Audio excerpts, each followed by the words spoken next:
आजकल महिलाओं में पीसीओएस, पीसीओडी जैसी समस्या कुछ अधिक ही देखने को मिल रही है, जिसके कारण न केवल अधिकतर महिलाएं अपने मातृत्व सुख का सपना पूरा नहीं कर पाती, बल्कि इसके कारण उत्पन्न हार्मोनल इम्बैलेंस महिलाओं के शारीरिक स्वास्थ्य जैसे हृदय और मस्तिष्क को बहुत अधिक प्रभावित कर रहा है। साथ ही साथ उनके सौंदर्य पर भी नकारात्मक तरीके से ये प्रभाव डाल रहा है। किसी के चेहरे पर बाल आना प्रारंभ हो जाते हैं, तो किसी को मुहासे आदि की समस्या अधिक होना प्रारंभ हो जाती है, या फिर चेहरे पर दाग धब्बे आना प्रारंभ हो जाते हैं।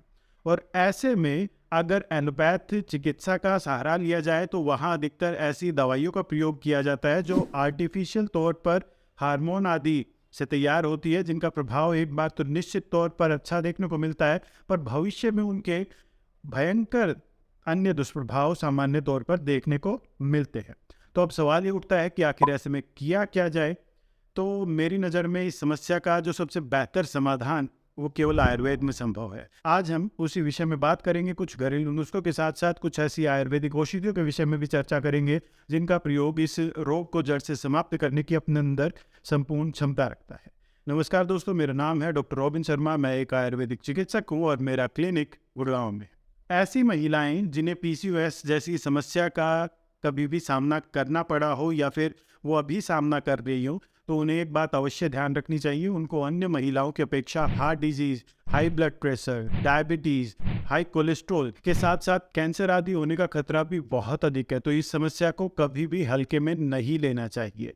इससे केवल गर्भ उत्पादन ही बाधित नहीं होता है, बल्कि महिलाओं के शारीरिक और मानसिक स्वास्थ्य को बहुत बुरी तरीके से प्रभावित करने की अपने अंदर यह क्षमता रखती है। तो चलिए पहले नुस्खे के बारे में बात कर लेते हैं, फिर औषधियों की चर्चा करेंगे। तो जो सबसे प्रभावी उपचार मुझे इस समस्या का नजर आता है, जो घरेलू नुस्खा इस समस्या का नजर आता है या मुझे अपने रोगियों के ऊपर अनुभव हुआ, वो है मुलेठी का प्रयोग। ऐसी महिलाओं को एक मुलेठी का छोटा सा टुकड़ा मुंह में रखकर धीरे धीरे चूसते रहना चाहिए।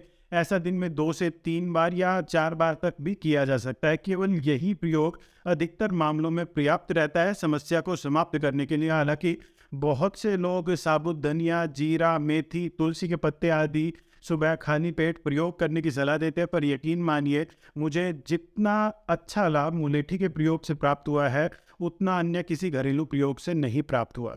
जहाँ तक बात है औषधियों की, तो कुछ एक औषधियाँ जैसे काचनार गुग्गुल, वृद्धिवादिकावटी, त्रिफला गुग्गुल आदि का प्रयोग किसी अच्छे आयुर्वेदिक चिकित्सक के मार्गदर्शन में करने पर बहुत ही अच्छे लाभ की और बहुत ही शीघ्र लाभ की प्राप्ति होती है।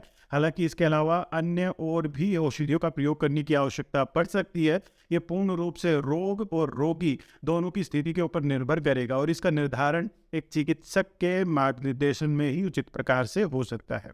अब भी आपके मन में कोई सवाल हो इस समस्या को लेकर, तो मुझे नीचे कमेंट्स में ज़रूर बताइएगा।